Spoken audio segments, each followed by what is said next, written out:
السلام عليكم ورحمة الله وبركاته. ميل كستا الدنيا كجوجتان ومركلي برنامجنا عافمادك وكذا وطن كنالك عافمادك يا دريال عافماد. موضوعنا ayaa waxa ku saabsan yahay xanuunka loo yaqaan gastritis-ka kaas oo waayidii dambe ku soo badanayay dadka Soomaalida ah. Haddaba mawduuceena maanta ayaa waxa uu ku saabsan yahay siyaabaha loo daweeyay ee dabiiciga xanuunka loo yaqaan gastritis-ka. Gastritis marka laga hadlayo waa inflammation ama marka la kabyadii ay marka caloosha ka samaysnayd ama gidarada caloosha ayaa wax ku dhacaya in qaabkooda ama structure-kooda isbedelo sida muuqaalkan iga sareeya ku aragtaan waxyaabaha keena waxa kamid ah in isbedelaan gidarada caloosha ku dahaadhani marka qofku isticmaalo dawooyinka marka xanuun baabiyaasha waliba isagoo qofku isticmaalay si xad dhaaf ah waxa kale oo kamid ah dadka qaar kood caba alcohol waxyaabaha la midka waxa kale oo kamid ah bakteeriyada loo yaqaan Helicobacter pylori taasoo marka keenta iyaduna infection ku dhaca marka caloosha oo inta badan dadka Soomaalida waayidii dambe aad ugu soo badanayay ان calaamadaha guud hadii aan dul marno waxa kamid ah qofku inuu yeesho yilaalugu ama la labo waxa kale oo kamid ah qofku inuu yeesho marka matag calaamadaha sidoo kale waxa kamid ah in qofku gubasho ka dareemo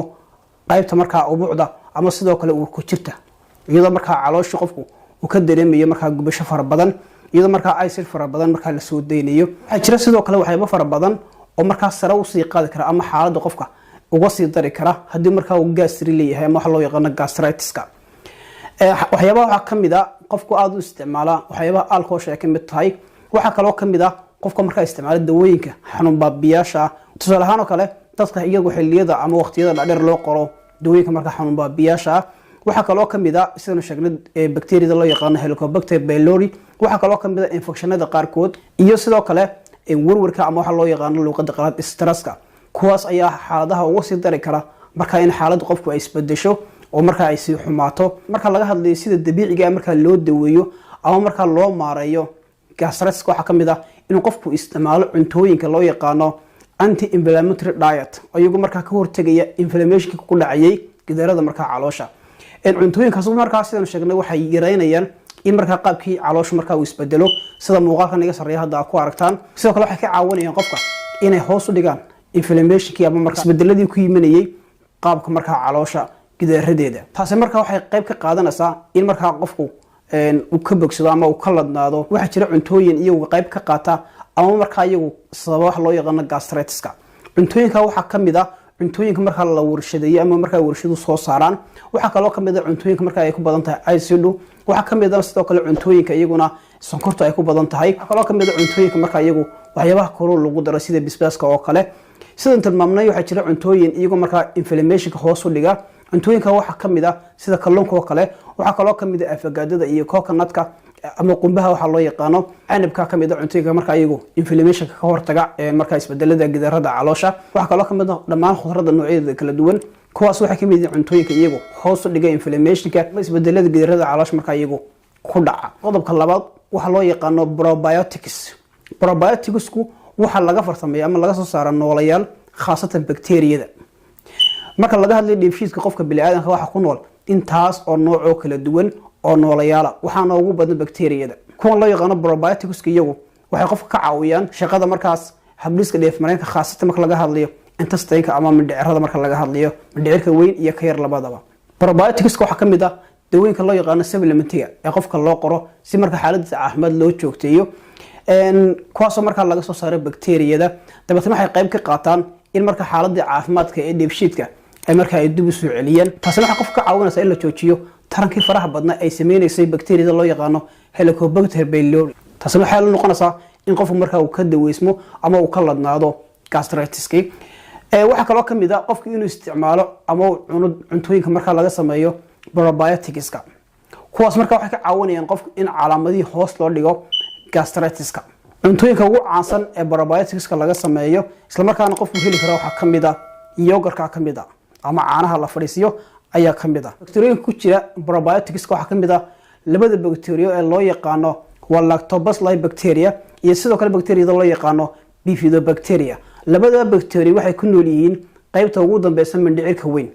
shaqadoodan waxay tahay in qofka ka caawiyaan in la soo saaro fiitamiino muhiim u ah caafimaadka qofka waxyaabaha marka la soo jeediyo sidoo kale waxa kamid ah inuu qofku cuno cunto marka fudud oo marka aan cuslayn haddii qofku cuno cunto marka aad u weyn tusaale ahaan oo kale carbohydrate haddii qofku isticmaalo taas marka waxay keenaysaa in marka la mashquuliyo